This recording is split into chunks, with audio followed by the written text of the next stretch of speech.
Благотворительные акции, сборы помощи, социальная поддержка. Крымские татары всегда объединялись, чтобы помочь нуждающимся. Семьи, не имеющие возможность купить инвалидные коляски, получили их в подарок от представителей крымско-татарской диаспоры. Когда я работал в Турции, я познакомился со многими нашими крымскими татарами, которые там проживают, нашими земляками. И каждый из них живет тем, чтобы вот в Крыму что-то хорошее сделать.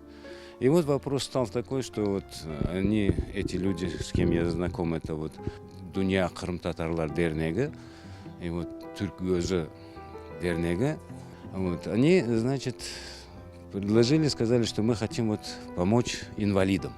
Я говорю, давайте поможем. Внучка Эсмы Зейтулаевой родилась с диагнозом ДЦП. Сейчас ей 11 лет, и для девочки крайне важны прогулки на природе. Новая коляска сделает их комфортнее.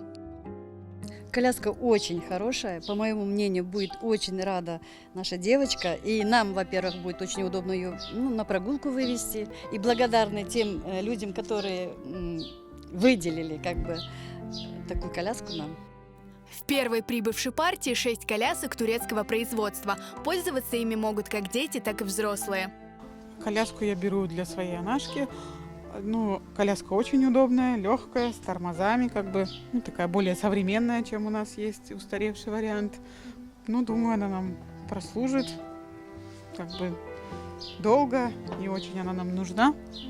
Будем пользоваться дома, во двор вывозить на свежий воздух.